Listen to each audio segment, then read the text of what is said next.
Louange et remercier soit loué et remercier soit le Seigneur. J'aurais bien voulu continuer à chanter, mais ma voix suffit à peine pour parler et encore moins pour chanter. Vous savez que les prédicateurs de la parole de Dieu doivent souvent utiliser leur voix. Nous ne nous n'en excusons pas. Nous sommes reconnaissants au Seigneur de nous avoir honorés en portant sa parole, en l'annonçant. Je voudrais tout particulièrement vous souhaiter la bienvenue cet après-midi et à tous. Nous pouvons le faire dans chaque réunion. Nous souhaiter simplement la bienvenue à tous afin que tous sachent qu'ils se sentent bien en ce lieu et même chez eux. Pour ceux qui assistent à ces réunions pour la première fois, il est peut-être nécessaire de faire une brève mention. Si certaines choses vous paraissent nouvelles ou étranges, ne vous inquiétez pas. Nous ne sommes tout simplement pas à un enterrement, pas dans un cimetière. Nous sommes réunis ici au nom de celui qui a dit « Je suis la résurrection et la vie ». Là où il est, là où les ressuscités est, il y a la vie, il est notre vie. Et c'est là qu'il est loué et exalté.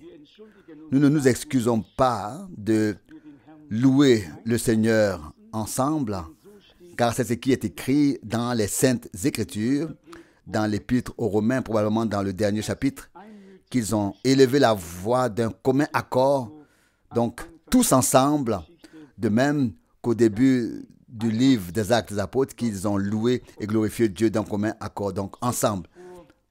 Ils ont élevé la voix ensemble.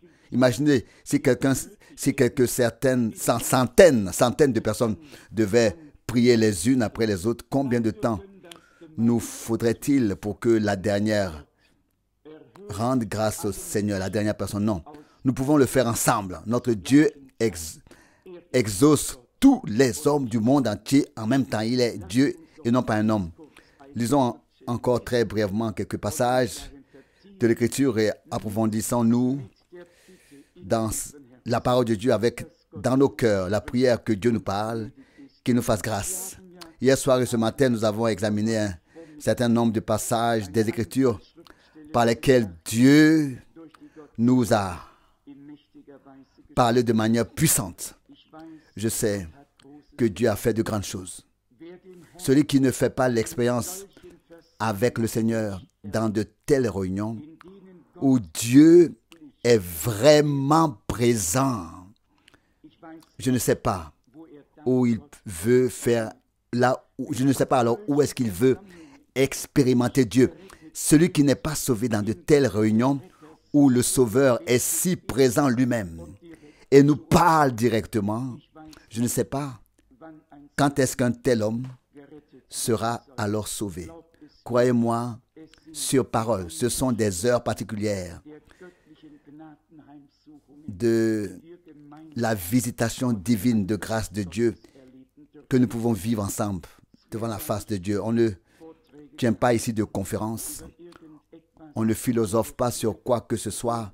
Ici, on proclame le dessein de Dieu, le glorieux évangile de Jésus-Christ.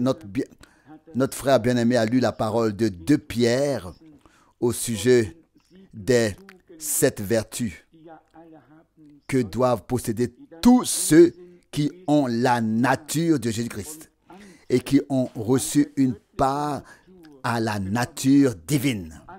Une part à la nature divine. Si quelqu'un est né de nouveau, il est en Christ. S'il est en Christ, il est une nouvelle créature. Les choses anciennes sont passées. Voici que tout est devenu nouveau. Extérieurement, une enveloppe nous entoure c'est ce corps. Mais dans cette maison, dans ce temple terrestre où nous sommes ici, nous habitons nous-mêmes. Un jour, nous déménagerons et l'enveloppe restera. Mais il s'agit vraiment du fait qu'en tant qu'enfants de Dieu, nous avons reçu une part à la nature divine elle-même. Et nous connaissons la prédication de Frère Branham, l'agneau et la colombe. L'agneau et la colombe. L'un des animaux le plus humble, le plus doux ici-bas. Et puis la colombe, sans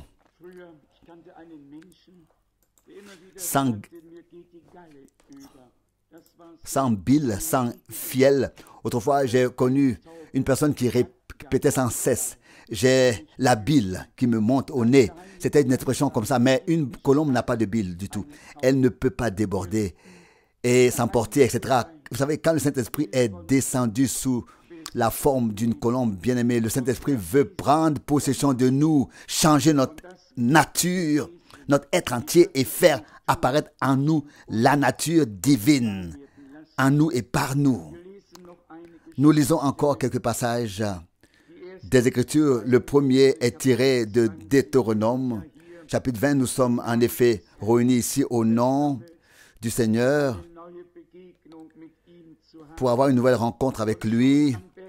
Et déjà au mont Sinaï, lors de la législation, lors de la loi qui fut donnée, il a dit où il voulait rencontrer l'homme. Et c'est ce que je voudrais lire maintenant.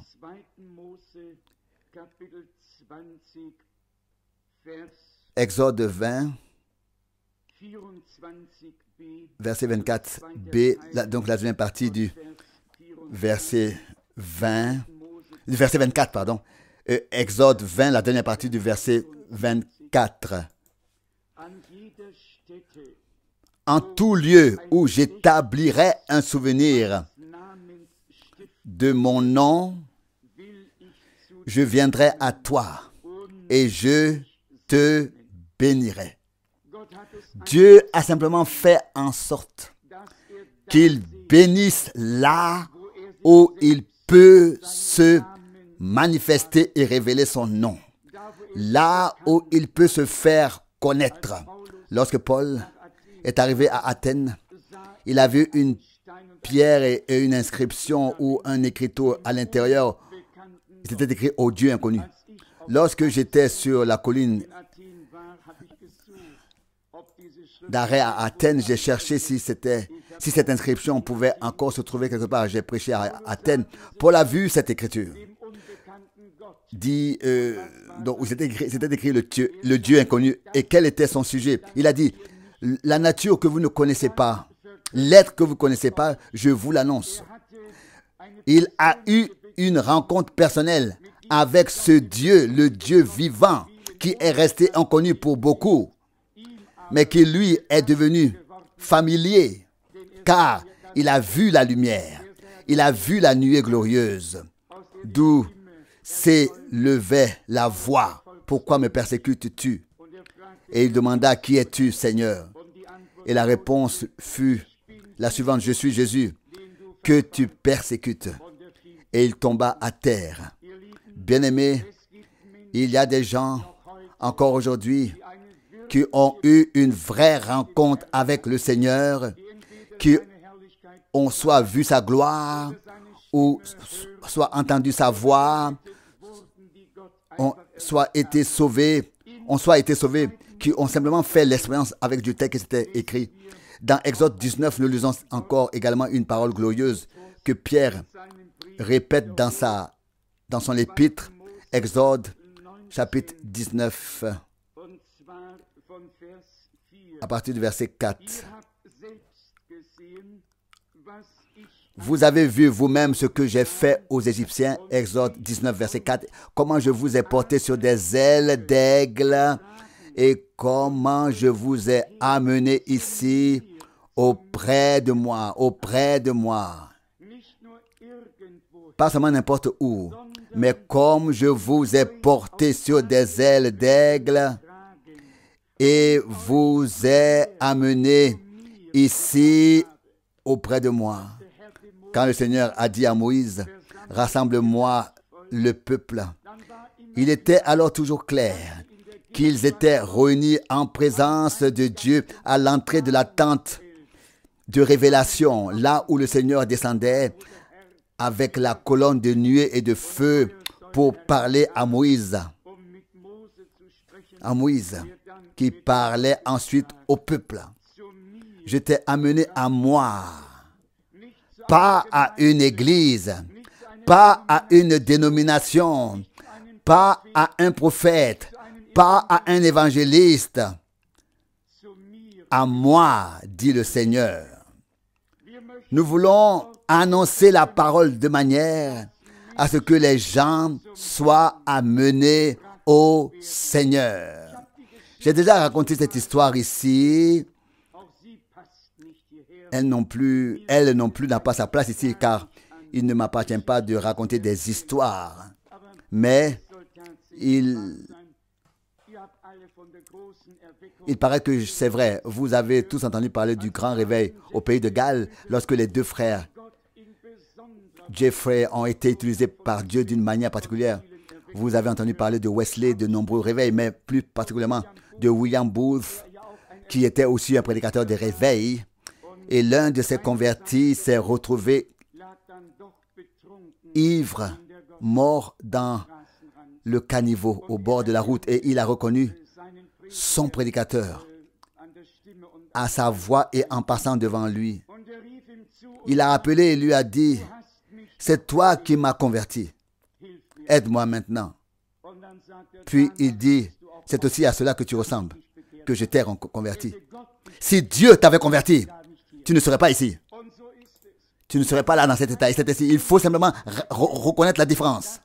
Les gens ne sont pas seulement enthousiasmés par un homme, par une chose, mais ils doivent pénétrer dans le Seigneur et faire une expérience personnelle du salut avec Dieu.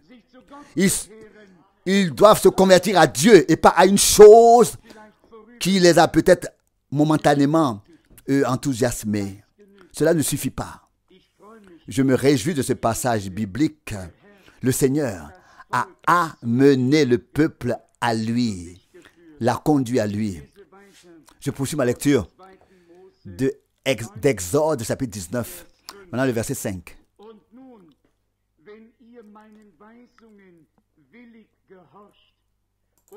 Et maintenant, si vous obéissez de bon cœur à mes instructions, et si vous gardez mon alliance, vous serez ma propriété particulière parmi tous les peuples, car toute la terre m'appartient. Mais vous serez pour moi un royaume de sacrificateurs et un peuple saint. Telles sont les paroles que tu annonceras aux Israélites. Pierre écrit ensuite dans le Nouveau Testament que nous sommes un peuple de rois et de sacrificateurs. C'est aussi ce que dit le chapitre 1 d'Apocalypse, à savoir qu'il a fait de nous des rois et des sacrificateurs. Bien-aimés, Dieu avait un peuple de l'Ancien Testament, un peuple de l'Alliance de l'Ancien Testament. Dieu a un peuple de l'Alliance du Nouveau Testament. Et de même qu'il exigeait l'obéissance dans l'Ancien Testament à ce peuple, il fait de même dans le Nouveau Testament. Paul écrit aux Romains pour faire régner l'obéissance de la foi parmi tous les peuples païens. Romains chapitre 1, c'est une parole très importante. Il y en a beaucoup qui disent, j'ai expérimenté le Seigneur, j'ai expérimenté la grâce de Dieu. Et puis il y a ceux qui ajoutent simplement que l'on soit baptisé ou non, si l'on a fait l'expérience de la grâce, c'est le plus important. Seul celui qui n'a pas encore bien connu Dieu peut tenir un tel langage. Un véritable enfant de Dieu dira oui et amen à chaque parole de Dieu. Si la parole exige la nouvelle naissance, nous disons, Seigneur, Fais-moi vivre cette nouvelle naissance, expérimenter cette nouvelle naissance. Si elle demande la conversion, si elle exige la conversion, nous disons, Seigneur, accorde la grâce pour la conversion. Si le baptême est annoncé et exigé, même dans l'ordre de mission, l'ordre missionnaire, quel est l'homme qui serait autorisé à passer outre l'ordre saint de notre Seigneur et à jongler un peu avec la parole de Dieu? Non. Le temps est venu de proclamer de tout cœur les vérités bibliques au peuple de Dieu et à tous ceux qui veulent encore les entendre. Et que celui qui veut suivre ses propres voies se fasse dire qu'il n'atteindra pas le but en agissant ici. Seul celui qui est prêt à parcourir tout le chemin de Dieu en obéissant à Dieu atteindra le but. Je lis à ce sujet dans Romains, le chapitre 15, le verset 16 et probablement, oui, ça devrait être ici, Romains 15. Je suis probablement, oui, ça devrait être ici. Je ne suis pas non plus préparé à cela. Romains 15, verset 16.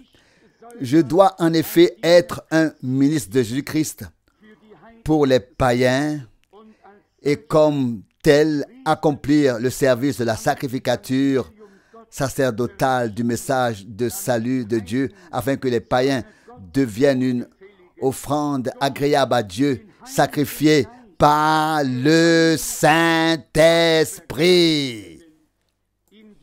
En Jésus-Christ, je peux donc me glorifier du service que j'ai rendu à la cause de Dieu.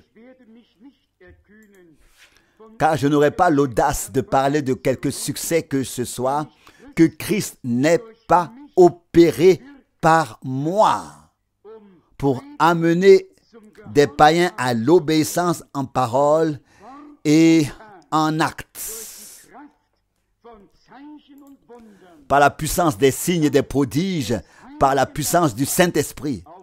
C'est en effet de cette manière que depuis Jérusalem et dans un large rayon jusqu'à l'Illyrie, j'ai pleinement transmis le message de salut du Christ, l'Évangile.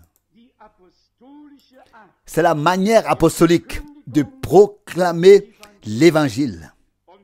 Et nous croyons que nous vivons encore à l'époque des apôtres. Nous croyons que l'enseignement et la pratique des apôtres sont encore dans l'Église aujourd'hui.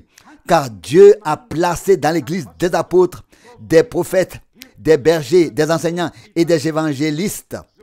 Tant que l'Église du Dieu vivant est ici sur terre, elle est une continuation de l'œuvre de Dieu commencée au commencement. Le croyez-vous tous? Que notre prière et notre foi aillent dans ce sens, que nous puissions effectivement prendre Dieu par sa parole et vivre ensemble le fait que le Seigneur se tient à sa parole, qu'il la confirme. Ce n'est pas à nous de veiller à ce que la parole soit confirmée. Ce n'est pas Paul, ni Pierre, ni aucun homme de Dieu qui a confirmé la parole. Mais Dieu lui-même a confirmé sa parole par des signes et des miracles qui l'accompagnaient, successifs. Si nous, dans ces réunions, nous attendions de Dieu qu'il agisse ainsi, cela devrait arriver. Si nous croyons fermement, cela arrivera. Les montagnes doivent s'enfuir quand les enfants de Dieu sortent, avançant dans la foi avec le Sauveur. Paul dit, c'est ainsi en effet que j'ai commencé à annoncer la parole de Dieu à partir de Jérusalem afin de susciter l'obéissance chez les peuples païens. Il devait y avoir un autre passage de l'Écriture, toujours dans les Romains, qui parle de cette obéissance qui est tout simplement indispensable. J'ai entendu un homme dire, lors d'une grande réunion à laquelle participaient plus de 1000 prédicateurs, au début, l'Église avait besoin d'être revêtue de la puissance du Saint-Esprit, mais maintenant, elle n'a pas besoin de cette puissance. Et vous pouvez imaginer ce qui s'est passé en moi. Si l'Église a déjà eu besoin de la puissance de Dieu, c'est maintenant. Y a-t-il eu tant d'incrédulité, tant de présomption, tant de blasphème et même le mouvement « Dieu est mort » et que n'y a-t-il pas déjà eu à notre époque? Puisse Dieu entrer en scène comme ce cantique que nos frères et sœurs de la Suisse chantent. Dieu est encore à l'œuvre et tout lui est soumis. Je me réjouirais de voir que Dieu, de manière majestueuse, fait en sorte que nouvellement des actes des apôtres se déroulent sous nos yeux.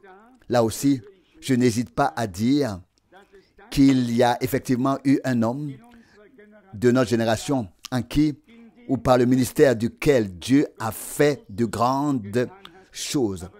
Mais nous y reviendrons peut-être ce soir, si le Seigneur le veut. Dieu est vivant. Jésus-Christ est le même hier, aujourd'hui et pour l'éternité. Il faut que nous soyons mécontents de la nature des réunions que nous avons. Il faut que nous ne soyons heureux et satisfaits intérieurement que lorsque Dieu se manifestera et que nous disions en attendant, Seigneur, aie pitié de nous, viens à notre rencontre, aide-nous et bénis-nous de la richesse de ta grâce. Dans le chapitre 23 de Jérémie chapitre 23, une parole très particulière est écrite en relation avec les vrais et les faux prophètes. Il y a toujours eu les deux sur le marché religieux. Et pour dire la vérité, il y a toujours eu plus de faux prophètes que de vrais prophètes. Les vrais prophètes de Dieu apparaissaient individuellement. Les faux étaient parfois très nombreux. Pensons aux jours d'Akab, aux jours d'Élie, aux jours de Michée. Repensons à certaines époques, aux jours de Michée. Il y avait 400 prophètes d'Israël, mais il y avait un seul prophète de Dieu.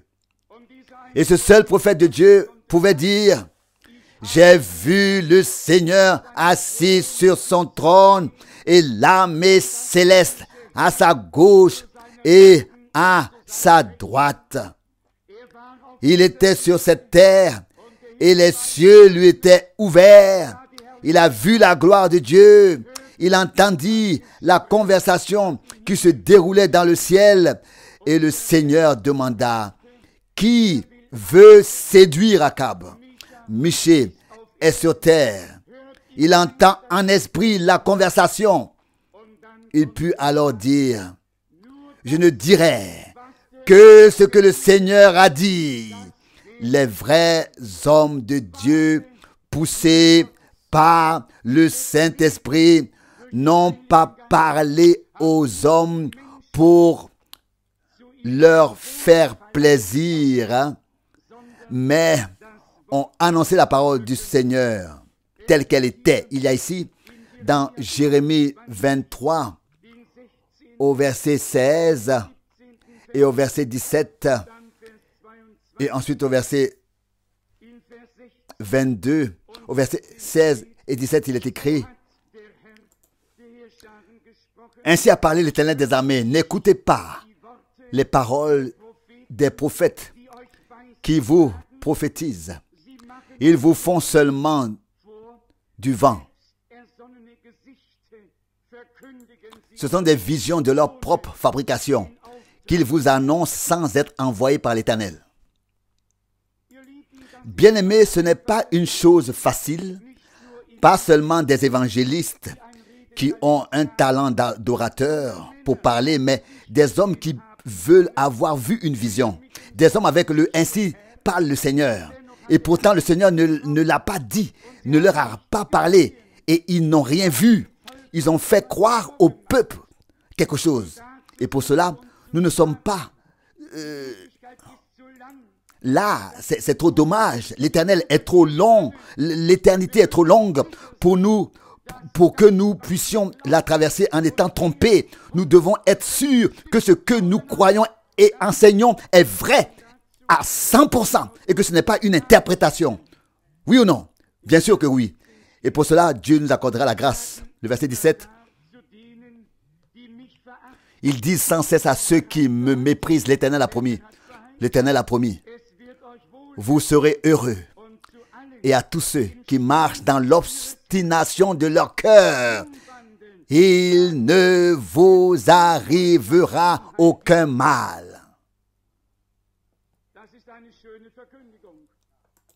C'est une belle prédication, n'est-ce pas? Et que disent les Écritures? Dans 2 Timothée chapitre 4, les temps viendront où l'on trouvera insupportable le vrai enseignement, où l'on se détournera de la vérité et où l'on se procurera docteur sur docteur prêchant ce qui démange les oreilles des hommes, ce que les gens veulent entendre. Mais grâce à Dieu, il y a encore des gens qui sont nés de la vérité, qui sont devenus une partie de la vérité divine, et tous ceux qui sont de la vérité entendent la parole de Dieu, car la parole de Dieu est la vérité. Et nous nous estimons heureux que le Seigneur, Dieu, nous ait accordé cette grâce de sortir de toute erreur et tromperie et d'être pénétré par la vérité, de la vérité. Au verset 22, ensuite, il nous est dit, non, c'était le verset 28, pas 22, le verset 28, pas 22, le verset 28, Jérémie 23, verset 28, que le prophète à qui un songe a vraiment été accordé, le raconte comme un songe, et que celui à qui ma parole a été accordée proclame ma parole selon la vérité, conformément à la vérité. Qu'y a-t-il de commun entre la paille et le blé? Telle est la parole de l'Éternel. Oui, quel est le point commun entre l'ivraie et le blé, bien-aimé? Le temps est venu où la lumière doit être séparée des ténèbres. Et j'espère que nous serons tous prêts à témoigner de la vérité lorsqu'il nous sera demandé de le faire. Si les temps devaient encore changer et qu'une certaine pression s'exerçait sur nous, auriez-vous le courage de confesser ce que nous croyons et en qui nous croyons?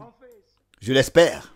Et si vous ne l'aviez pas encore aujourd'hui, ce courage, vous l'aurez certainement le jour où vous en aurez besoin. Car tel jour, telle force. On a besoin de certaines choses que lorsqu'elles sont vraiment exigées, lorsqu'elles sont devenues nécessaires. C'est nécessaire. Il y a encore 2 ou 3 passages que je voudrais lire. L'un est tiré de Tite, le premier chapitre. Tite, chapitre 1, ce sont des paroles. Elles sont tous si merveilleuses. Où que l'on ouvre les Saintes Écritures, c'est Dieu qui nous parle. Et nous aimons entendre sa parole et la recevoir. Titre, chapitre 1,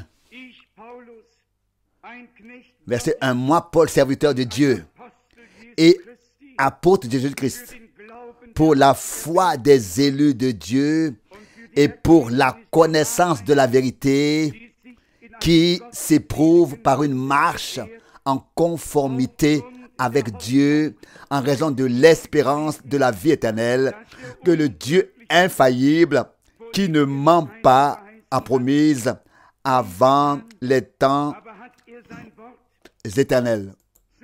Mais il a fait connaître sa parole au temps fixé par la prédication dont j'ai été chargé de la part de Dieu notre Seigneur.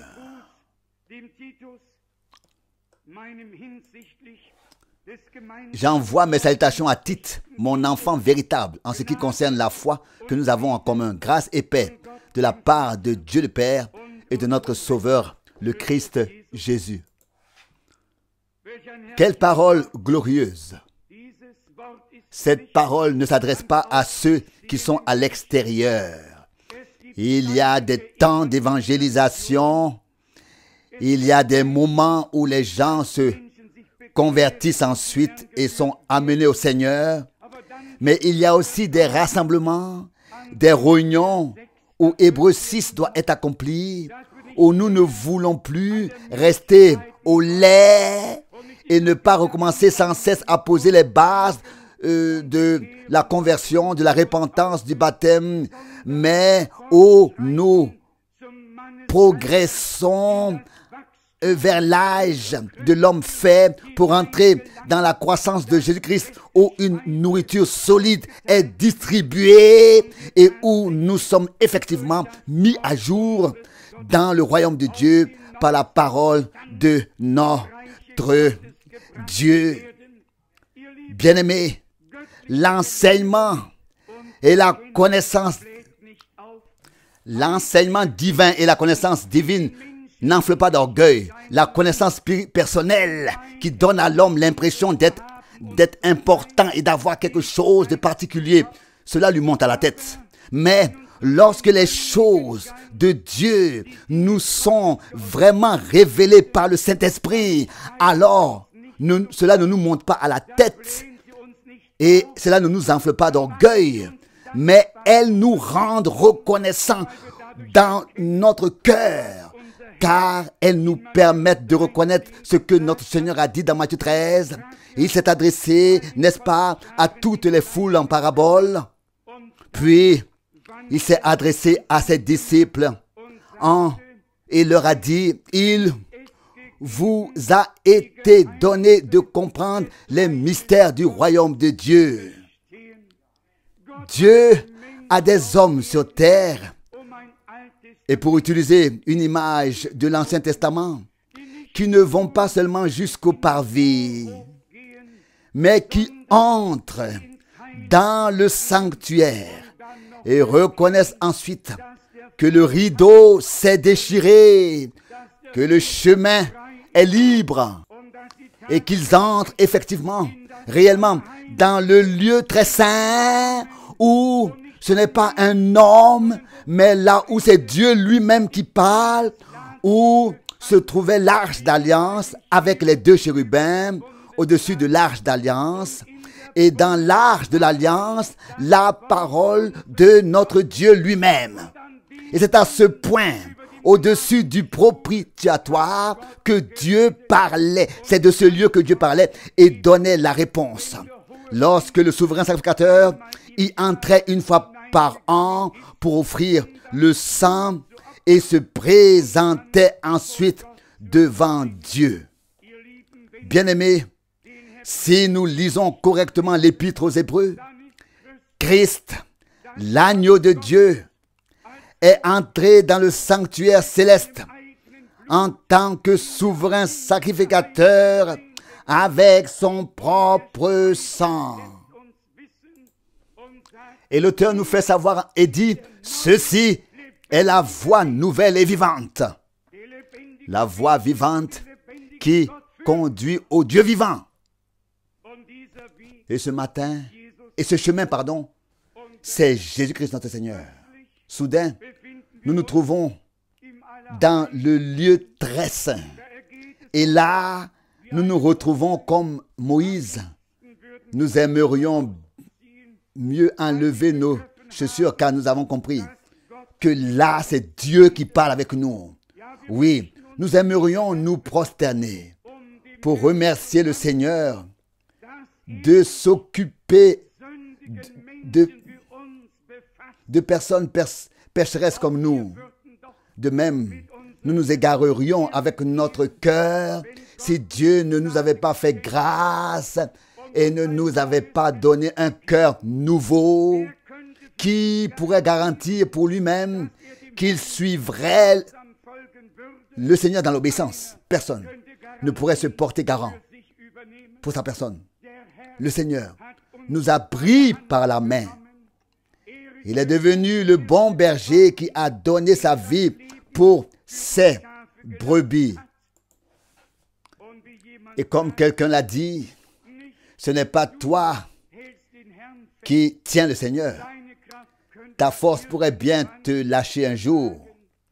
C'est le Seigneur qui te tient. Nous sommes marqués dans ses mains. Et il dit, personne ne pourra vous arracher de ma main. Ah, comment notre foi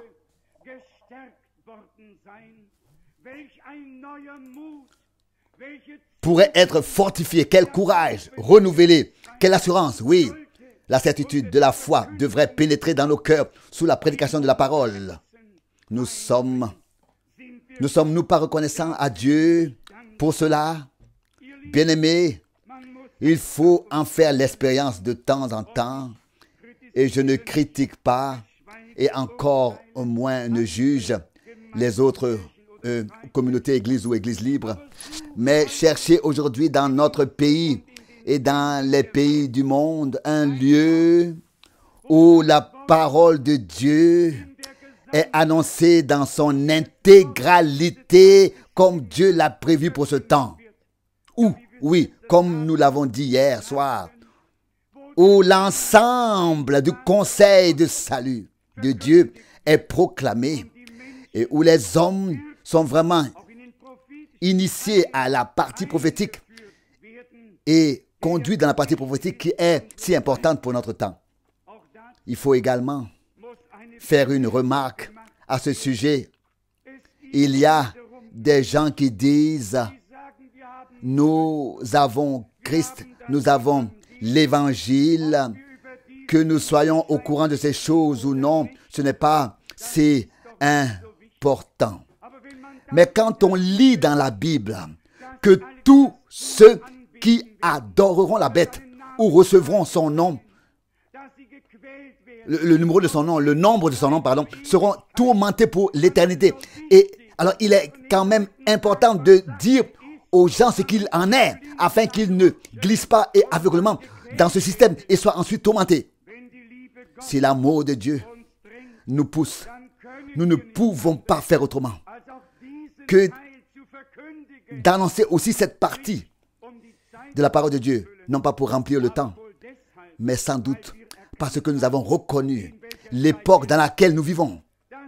C'est un âge prophétique.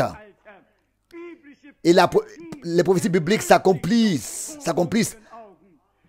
sous nos yeux. Et le peuple de Dieu a le droit d'être mis à jour dans le royaume de Dieu.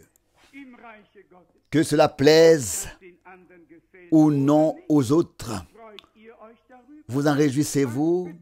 Que signifient ces choses pour vous? Dites-le franchement pour une fois.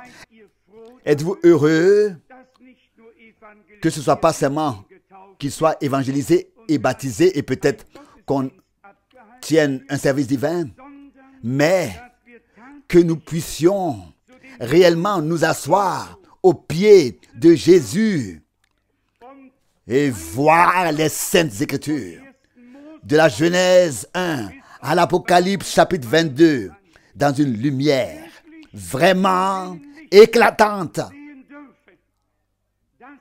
C'est une grande grâce. Moïse a prié, Seigneur, si j'ai trouvé grâce à tes yeux, fais-moi connaître tes voies. Du peuple d'Israël, nous avons lu, mais ils n'ont pas connu mes voies. et ils se sont égarés dans leur cœur. C'est ainsi que c'est écrit encore dans l'Épître aux Hébreux. En tant que peuple de Dieu, ils se sont malgré tout, en tant que peuple de Dieu, égarés. Quand d'autres suivent leur propre voie et s'égarent, c'est plus facile de le comprendre. Mais quand c'est le peuple de Dieu qui s'égare, et ensuite la parole prophétique retentit, mon peuple périt faute de connaissance. Et encore une parole prophétique. Là où il n'y a pas de révélation, le peuple s'égare parce que des opinions humaines sont prêchées. Des opinions humaines sont prêchées, présentées et crues. Les théologiens ne lisent pas un chapitre entier. Ils ne lisent qu'un ou trois versets. Ensuite, ils en parlent et ils en parlent. Leur opinion est exprimée et présentée. Oh, puisse Dieu, en ces jours, et spécialement en ce dernier jour de l'année, nous rendre reconnaissants intérieurement pour le grand privilège qu'il nous a accordé. La révélation de Jésus-Christ, c'est-à-dire la révélation de Jésus-Christ, et en général, tout le mystère de Dieu, comme il est écrit dans Apocalypse 7, verset 10 ou 10 au verset 7, au jour de la voix du septième ange, lorsqu'il sonnera la trompette, le mystère de Dieu arrivera à son terme. Comme il l'a annoncé à ses serviteurs, les prophètes, pas aux évangélistes, pas aux prédicateurs, pas aux enseignants, à ses serviteurs et à ses prophètes. Et ces prophètes étaient des hommes envoyés de Dieu. Ils étaient des voyants. Dieu a pu leur montrer de quoi il s'agissait. Je suis également reconnaissant au Seigneur pour le fait que Jean, sur l'île de Patmos, a vu toutes ces choses dans des visions et a ensuite reçu l'inspiration pour les écrire. Je vais vous lire un seul verset du chapitre 4 de l'Apocalypse. Apocalypse chapitre 4, verset 1. Peut-être que j'en lirai plus qu'un seul verset. Apocalypse chapitre 4, verset 1. J'eus alors une vision. Je vis une porte ouverte dans le ciel. Je vis comme une porte ouverte dans le ciel. Et la première voix que j'avais entendue me parler comme le son d'une trompette m'appela. Vous remarquez, il a vu la vision. Il vit une porte ouverte dans le ciel, mais il entendit la voix puissante comme le son d'une trompette, forte et claire. Le Seigneur parle. Le Seigneur parle. Il n'est pas mort. Et il lui a été dit, monte ici et je te montrerai ce qui doit arriver dans la suite. La première voix qu'il avait entendue. Aussitôt, je fus ravi en extase par l'Esprit. Et voici qu'il y avait un trône dans le ciel. Et sur ce trône, quelqu'un était assis. Et celui qui était assis avait l'aspect d'une pierre de jaspe et de sardoine. Et le trône était environné d'un arc-en-ciel semblable à de l'émeraude. Croyez-vous que Jean a vu tout ça? Moi, je le crois. Je crois de tout mon cœur qu'il a été pris par l'Esprit, même jusqu'au jour du Seigneur. Enlevé par l'Esprit, même jusqu'au jour du Seigneur, pour voir toutes ces choses. Nous vivons maintenant à l'époque où ces choses qui ont été vues à l'époque doivent tout de même être apportées, voire annoncées au peuple de Dieu dans le contexte ou dans le contexte auquel elles appartiennent. Très important. Et lorsque nous disons qu'à notre époque aussi Dieu a utilisé un homme d'une manière particulière, nous ne demandons pas à Dieu de nous excuser, nous le remercions du fond du cœur de dire cela. Il avait un Moïse, il avait Élie, il a eu plusieurs serviteurs matin et soir. ne devrions-nous pas comprendre d'une manière ou d'une autre qu'avant le grand événement du retour de Jésus-Christ, Dieu place encore une fois la parole prophétique sur le chandelier et offre encore une fois une orientation claire parmi son peuple, que nous ne sommes pas accrochés à la bouche des théologiens et à leurs interprétations et opinions, mais que nous sommes enseignés par Dieu lui-même et que nous sommes nous-mêmes conduits dans toute la vérité par l'Esprit de Dieu. Pour moi, cela a une très grande importance et je vais vous dire aussi pourquoi. Parce que cela fait partie de la parole de Dieu. Parce que cela fait tout simplement partie du plan de Dieu. Et tout ce qui en fait partie, nous l'acceptons avec joie et nous le recevons avec joie. Il ne reste plus qu'un passage de Timothée, 2 Timothée chapitre 1, 2 Timothée chapitre 1, verset 9, 2 Timothée chapitre 1, du verset 9, qui nous a sauvés, donc 2 Timothée 1, 9, et appelés d'une sainte vocation, non à cause de nos œuvres, mais selon son dessein et selon sa grâce qui nous a été donnée en Jésus-Christ d'éternité en éternité et qui a été manifestée maintenant par l'apparition de notre Sauveur Jésus-Christ, qui a détruit la puissance de la mort, mais qui a mis en lumière la vie et l'incorruptibilité par le message du salut, pour lequel j'ai été établi pour ma part, appelé à être prédicateur, apôtre et enseignant. En effet, tout ce qui a trait au salut concerne la proclamation du message du salut. La parole le dit déjà, le message du salut, l'évangile, en somme, la bonne nouvelle, joyeux message, mais pas seulement un joyeux message, une bonne nouvelle, mais un joyeux message de Dieu, divin, à toute l'humanité, une annonce de salut, du salut, comme joyeux message divin. Il y a de nombreuses bonnes nouvelles, ou bien joyeuses nouvelles, mais il y a qu'un seul joyeux message divin, qu'une seule bonne nouvelle divine. Et ce message divin de salut, nous voulons le recevoir et l'accepter avec reconnaissance. Derrière cette déclaration vient ensuite la parole de l'apôtre Paul au verset 12, qui nous est familière à tous. C'est aussi la cause de mes souffrances actuelles dont je n'ai pas honte, car je sais qui est celui en qui j'ai mis ma confiance. Et je suis sûr qu'il est assez fort pour garder jusqu'à ce jour les biens qui m'ont été confiés. Loué soit le nom du Seigneur. L'autre traduction dit probablement, car je sais en qui je crois.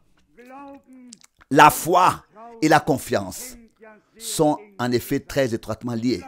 Peut-être encore une remarque, car c'est ici que la différence entre les traductions apparaît. Mis ma confiance ou bien en qui je crois. Certains ont des difficultés avec différentes traductions. Je m'en réjouis. Donc toutes ces différentes traductions me montrent la diversité et je suis encore plus béni, que ce soit là le mot confiance ou la foi, ou bien crois, je peux les utiliser librement, les deux. Je sais en qui je crois et je sais en qui j'ai placé ma confiance, c'est-à-dire en celui en qui j'ai cru. Et je veux dire que nous le savons tous, vraiment tous. Sais-tu en qui tu as placé ta confiance? Non pas en un homme, sinon tu seras confondu et confus, mais en l'Éternel. Et nul ne sera confondu s'il fait confiance au Seigneur, s'il se confie en lui, s'il le croit, s'il le suit et s'il compte sur le fait qu'il est avec nous. Résumons le tout. Le Seigneur Dieu prend soin des siens, et particulièrement en cette période importante où la grande masse glisse dans l'erreur et personne n'est là pour élever la voix de l'avertissement. Et nous voyons alors une petite troupe mise à part par le Seigneur, mise à l'écart, méprisée, dédaignée, rayée par tous les autres, mais glorieuse et précieuse aux yeux de Dieu.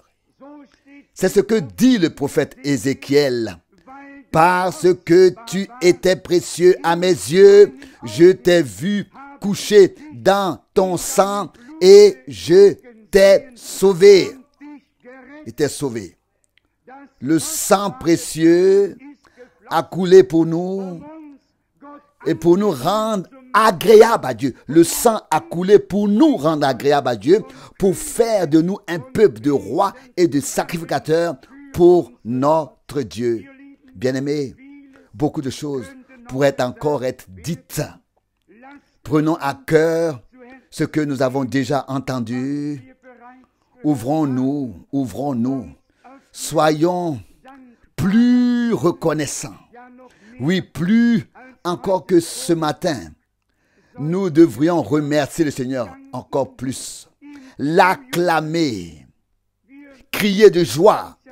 Nous ne le faisons pas. Nous ne le faisons pas pour un homme.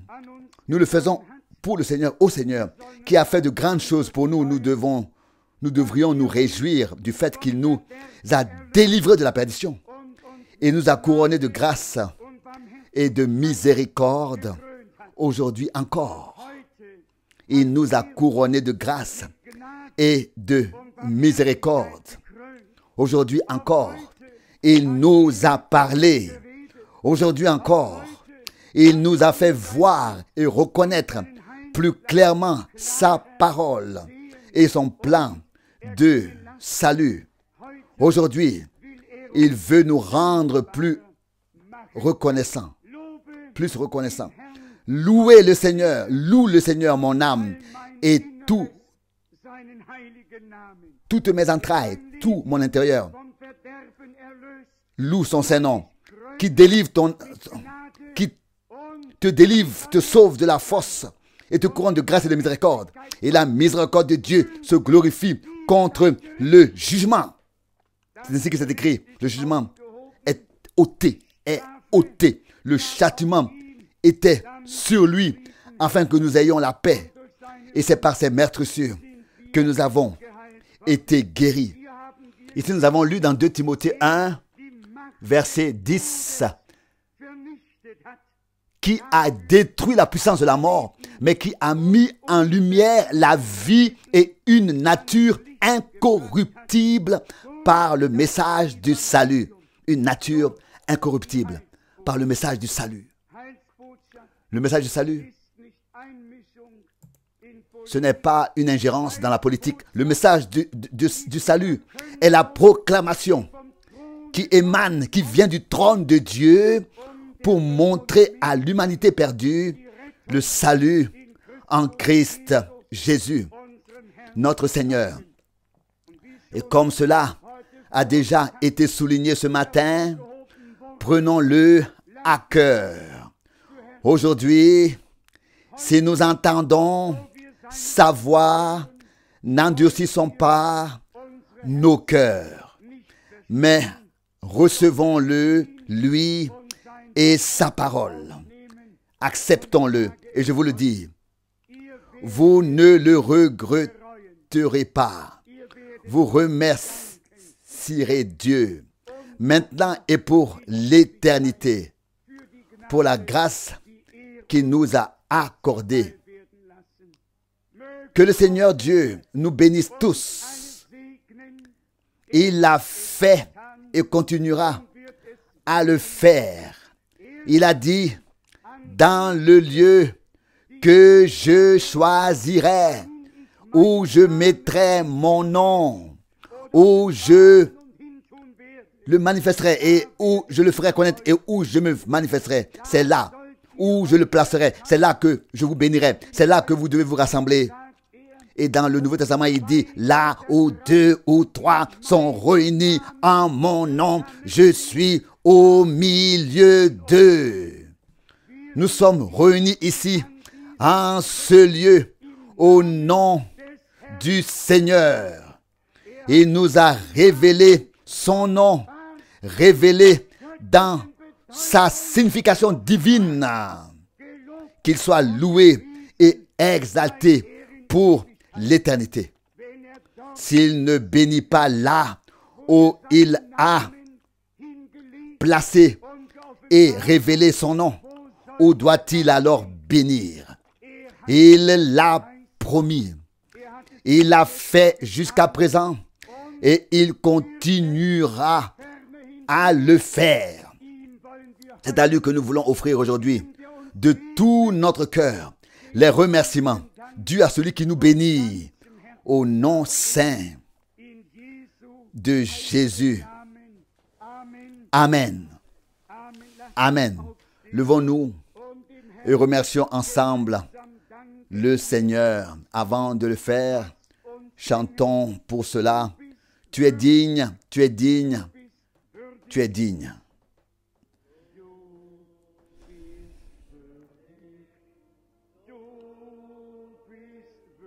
Tu es digne.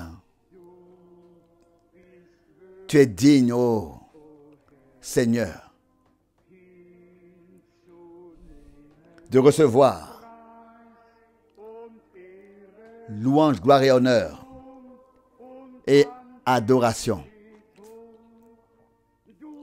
Tu es digne, ô Seigneur. Gloire, gloire, alléluia. Gloire, gloire, alléluia. Que tout soit pour Jésus. Gloire, gloire, alléluia. Que tout soit pour Jésus.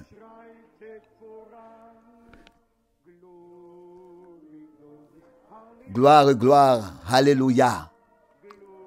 Gloire, gloire, alléluia.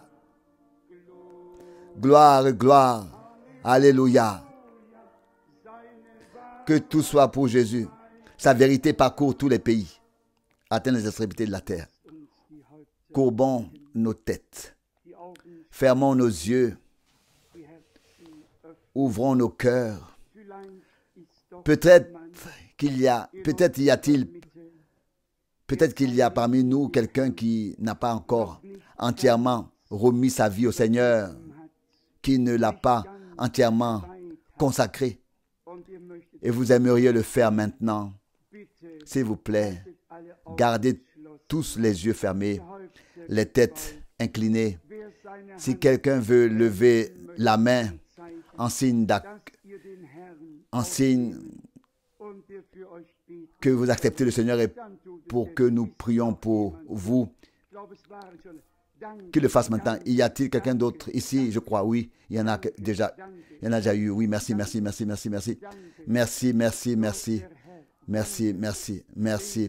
Que Dieu le Seigneur vous bénisse tous. Alléluia. Loué soit Dieu. Il y a de la joie dans le ciel pour un pécheur qui se répand. Lorsqu'un homme vient à Dieu, il y a de la joie dans le ciel et de la joie dans l'église du Dieu vivant. Car une nouvelle vie vient de naître. Quand une nouvelle vie naît, quelque part, il y a de la joie. Et quand les gens naissent de nouveau, il y a de la joie. Oh, que Dieu puisse bénir. Je demande à Frère Rousse de prier avec nous et nous prions tous avec lui.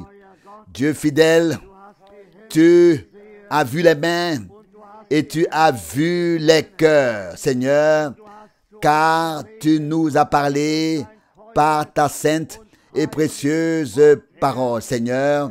Seigneur, tu as touché les cœurs et ils ont répondu à ton appel.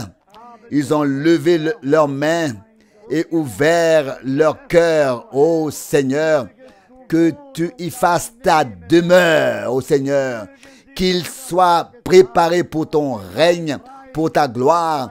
Nous t'adorons, Seigneur, nous te remercions du fond de nos cœurs pour ces heures de grâce, Seigneur. Nous te remercions pour ta parole, Seigneur. Nous te remercions, Seigneur, pour les mystères que nous pouvons tirer de ta parole. Nous te remercions pour les promesses, Seigneur. Seigneur, aux tiens, tu fais tout savoir. Seigneur, aux autres, Seigneur, ils suivent leur propre voie. Seigneur, il en était déjà ainsi de ton temps. Lorsque tu marchais sur la terre, tu as pris les tiens à part et tu leur as fait connaître les mystères. Aux autres, tu as parlé en parabole. Louange et remerciement, honneur et gloire soient à ton nom. Je prie encore une fois pour ceux qui ont levé les mains. Ô Seigneur, que ton Esprit Saint ait pris place dans leur cœur, Seigneur. C'est notre prière et notre désir. Je t'adore, Seigneur. Louez, bénis-nous tous. Seigneur, nous qui avons entendu ta parole, et fais-nous bénéficier de la paix de Dieu.